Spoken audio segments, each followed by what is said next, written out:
Mehul जयकाल army के उस आदमी को पकड़कर डॉक्टर संजना की लैब में लेके जाता है। मेहुल उस आदमी से जयकाल के बारे में पूछताछ करता है, लेकिन वो आदमी कुछ नहीं बोलता। तब भूलभुलैया साइंटिस्ट कहता है, मेहुल मेरी लैब में एक ऐसी दवा रखी है जिससे खाने के बाद ये आदमी सारी सच्चाई बता देगा। तभी डॉक्टर संजना जोरों से चिल्लाती है, एंटीडोज तैयार हो गया। Interesting, very very interesting. अब हम सारे शहर को बचा लेंगे। इसके बाद भूलभुलैया साइंटिस्ट और मेहुल तुरंत एक बगल वाले घर में जाते हैं, जहाँ पर पूरी की पूरी फैमिली केमिकल वाली गैस के कारण गहरी नींद में सो रही थी। लॉजिकल आर्मी क्या बता सकते हैं, भूलभुलैया साइंटिस्ट उन चारों लोगों में से सबसे पहले किसे एंटीडोज लगाएगा, ABC या D? सोचिए सोचिए लॉजिकल आर्मी।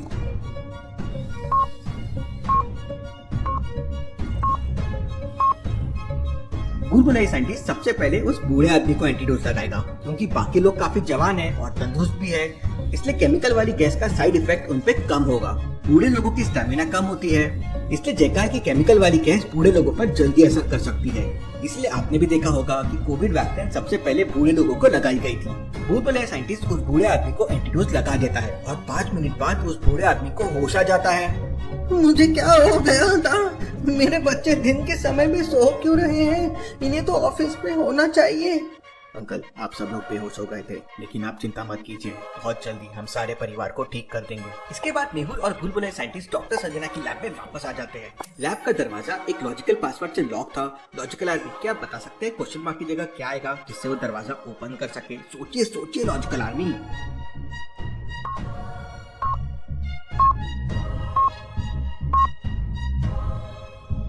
पहले में 2 का स्क्वायर 4 माइनस 1 वो 3 हो जाएगा। दूसरे में 5 का स्क्वायर 25 माइनस 2 23 हो जाएगा। तीसरे में 9 का स्क्वायर 81 माइनस 51 वो 30 हो जाएगा। तो फोर्थ में 4 का स्क्वायर 16 माइनस 5 तो वो 11 हो जाएगा, मतलब कोड हो जाएगा 11। मेहुल तुरंत अपना दिमाग लगाकर कोड को सॉल्व कर लेता है और 11 नंबर प्रेस करके दरवाजे को ओपन कर लेता है। मेहुल और भूलभुलैया साइंटिस्ट फिर लैब के अंदर चले जाते हैं। कांग्रेचुलेशन डॉक्टर संजना, हमारा एंटीडोज काम कर गया। लेकिन तभी डॉक्टर संजना मेहुल से कहती है, जयकाल के डीएनए से एक एंटीडोज तो बन गया, लेकिन सारे शहर को बचाने के लिए जयकाल का लगभग 100 ml ब्लड चाहिए। Interesting, very very interesting. इसका मतलब मुझे जयकाल का खून लाना होगा, तभी हम शहर को बचा पाएंगे। अरे सर, इसमें कौन सी बड़ी बात है? हम लोग आराम से जयकाल के अड्डे पे पहुंच जाएंगे और उसे बेहोश करके उसका खून वापस ले आएंगे। आलिया, ये मजाक का वक्त नहीं है, भला हम इतनी आसानी से जयकाल तक कैसे पहुंच सकते हैं? लॉजिकल आर्मी, क्या आपके पास कोई आइडिया है जिससे मैं आसानी से जयकाल तक पहुंच पाए? सोचिए सोचिए।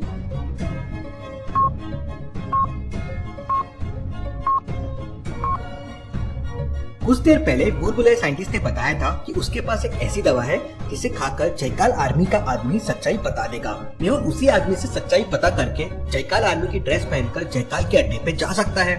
आलिया, तुम डॉक्टर संजना के पास रहो। इसके बाद मेहुल अपनी पूरी मेहुल आर्मी को बुलाकर सिक्योरिटी के लिए डॉक्टर संजना की लैब के बाहर खड़ा कर देता है और भूलभुलैया साइंटिस्ट के साथ उसके घर की तरफ निकल पड़ता है।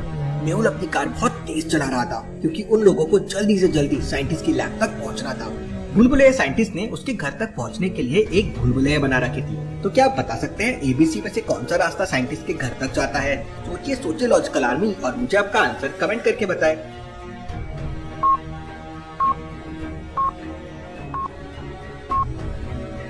रास्ता A साइंटिस्ट के घर तक जाता है कुछ इस तरह से। मेहुल और साइंटिस्ट रास्ता A लेते हैं और साइंटिस्ट के घर तक पहुंच जाते हैं। साइंटिस्ट अपने फिंगर से डोर ओपन करके अंदर चला जाता है। लैब में सब चीजें तहस नहस हो रखी थी। लगता है यहाँ पे जयकाल आर्मी के लोग आके गए। साइंटिस्ट एक कबर्ड खोलता है और उसमें दवाई मिल जाती है। दवाई लेकर दोनों घर के बाहर आ जाते हैं।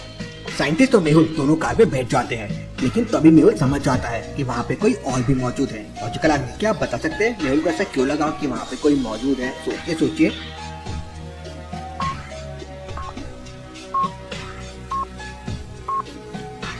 भूलभुलैया साइंटिस्ट के घर के बगल में लगे हुए पेड़ को ध्यान से देखिए। वहाँ नीचे पानी पड़ा हुआ है और पानी में किसी की परछाई आ रही है, मतलब पेड़ के ऊपर कोई छुप के बैठा है। लगता है जयकाल का लोग हमारा वेट कर रहे हैं।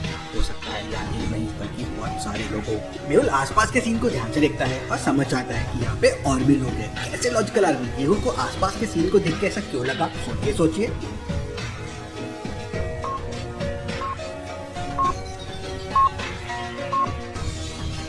पास में इतने सारे पेड़ हैं, लेकिन कुछ पेड़ ही हवा की वजह से हिल रहे हैं, बाकी नहीं। मतलब हो सकता है ये हवा की वजह से नहीं, बल्कि पेड़ के अंदर लोग छुपे हुए हैं, उसके वजह से ये पेड़ हिल रहे हो। बोले साइंटिस्ट, तुम मेरा रिवॉल्वर रख लो, यहाँ पर बहुत बड़ी गड़बड़ होने वाली है। इसके बाद मेहुल तुरंत अपनी जेब से बिस्किट बम निकालता है और उन पेड़ों के नीचे फेंक देता है। तभी अचानक पेड़ों के ऊपर से जोरदार फायरिंग होने लगती है। मेहुल की कार बुलेट प्रूफ थी, इसलिए बुलबुले साइंटिस्ट और मेहुल को कुछ नहीं होता। फिर मेहुल अपनी कार की स्पेशल पावर यूज करता है और एक बटन दबा देता है। जैसे ही मेहुल बटन दबाता है, कार के आगे वाले बोनट से फायरिंग होने लगती है और मेहुल की कार फायरिंग करने लगती है। मेहुल कार को चलाने लगता है और जिस साइड से फायरिंग हो रही थी, मेहुल कार को उसी साइड में मोड़ते जाता है।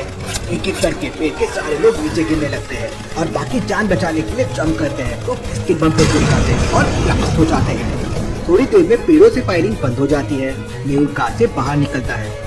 तभी अचानक पीछे से एक जयकाल आर्मी का आदमी चुपकर धीरे धीरे मेहुल की तरफ आने लगता है।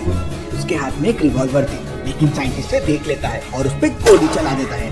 और इसके बाद मेहुल और बुलबुले साइंटिस्ट तुरंत वो दवाई लेकर वापस डॉक्टर संजना की लैब में पहुंच जाते हैं। मेहुल जयकाल आर्मी के उस आदमी को दवाई में पानी मिलाकर पिला देता है और धीरे धीरे दवाई अपना असर दिखाने लगती है और वो आदमी नशे में आ जाता है।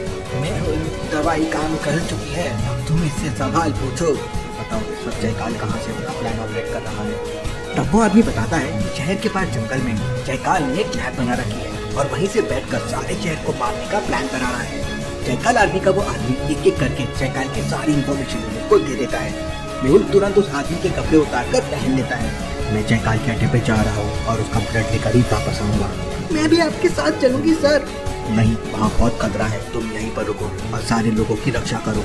इसके बाद आलिया बहुत जिद करती है।